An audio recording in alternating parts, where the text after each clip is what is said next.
So point number 5, you must take action or nothing will happen. Famous business coach Chet Holmes once famously said, the missing ingredient for nearly all of the 1,000 plus clients that I worked with directly to improve their business is pig-headed discipline and determination. We all get good ideas at seminars and from books, radio talk shows, and business building gurus. The problem is that most companies do not know how to identify and adapt the best ideas to their business. Implementation, not ideas, is the real key to success. What does that mean? How do you see that? I mean, have you seen that work in your life? Yeah. I mean, you have to execute. So I meet people a lot that have great ideas, but they can't execute. You know, so I mean, writing it down, exactly your business plan, what you're going to do, how you're going to do it, I think, and following the plan. I have a confession to make. At one point, secret confession here. At one point, I thought that she was a big idea person, which in my world is a bad thing. Because you came in with so many great ideas. Yeah. And I'm, in my mind, because I'm so used to big idea people. Right. They're like, what we're going to do is we're going to create a national campaign on a global scale that will help completely reinvent the industry step by step, easy. And you're like, so you want to do that? Well, I'll teach everyone, but you'll need to know. But with DEEDRA, what I found is you have a big idea, but then you're like, okay, step 1, we need to do this. So you have a big idea, and then you've always broken into those small, tedious steps, and that's what's impressed me most about the DEEDRA DETERMAN. I'm a big fan of the DEEDRA DETERMAN. But can you talk to me about that, though? I mean, why is it that so many people have big ideas and they don't think of the small things? Yeah, I mean, execution is the hardest part of the plan. So I think anybody can have an idea, but getting it down on paper, exactly what you want to do, and I think that organization, that's kind of the way my brain thinks. Is this is what we're going to do, it's the end result, how do we get there? Do big idea people freak you out sometimes? Yeah, I mean, I've met people, really creative people, but then it just never, the ball's always up in the air with all these great ideas. It never gets, put down and executed. There's a guy at a business building seminar I went to he made a comment. He goes, the book that I wrote today is better than the book that you're not going to write, that you haven't finished because you're still working on it or you're trying to perfect it. And he was saying, basically the idea is, the book that I have done today, even though it has some faults, is better than the one, and he actually, and I won't mention his name because I don't have permission to do so, but he basically has like 15 books on Amazon.com that all sell about 100 copies a week. And he has that residual income coming in of that. And his books, if you read them, they're not bad, but there's some errors. Yeah. But he's like, hey, I have it done. Whereas big idea guy who's got all these great ideas and never actually finishes. Yeah. So it's that balance there. Now, point number 6, what you need to know before you can grow is dreams don't matter if you're not a doer.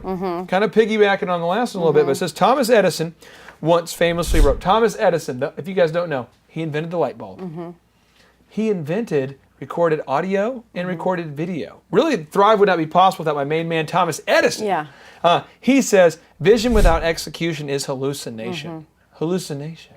Yeah. What does that mean to you about this whole vision without execution? What is that? I mean, because, where's your business going? How's your revenue going to come in if you just have the big idea but you don't have the plan? And I've met creative people that have this great idea and they get into their business and hire someone that is the doer. So if you are creative, a lot of times, that's where your brain is. You're the creator of the product. Well, you've got to have someone in that can be the doer. I just want to say, I like to kind of point out what I maybe don't do well so you can maybe learn from it. But I know my biggest flaw is that I am so into execution that I have very little patience for big ideas. Because I'm like, yeah, great. Who's going to do it? Right. It's a balance, though. You have to let yourself dream. Right. And then also get back to the brass tacks. So it's that process. Point number 7, what you need to know to grow. Thoughts, plans, actions. Famous success author Napoleon Hill once wrote, first comes thought, then the organization of that thought into ideas and plans, then the transformation of those plans into reality. The beginning, as you observe, is in your imagination. I remember, DEEDRA, when my wife and I, we decided to build a house. And we guys built a dream house. Did you and your husband have an agreement upon what it would look like? A little bit. Was it your dream house and he's kind of... It's probably my dream house and he lives in it. Yeah. Well, I remember I was driving on Riverside in Tulsa. It's kind of the one area of Tulsa, there's some parks and stuff, and I'm driving, and I'm like, babes, we're going to build a house. She's like, build a house? I'm like, yeah. Well, I in my mind had I'd never in my lifetime been around granite countertops or wood floors. Right.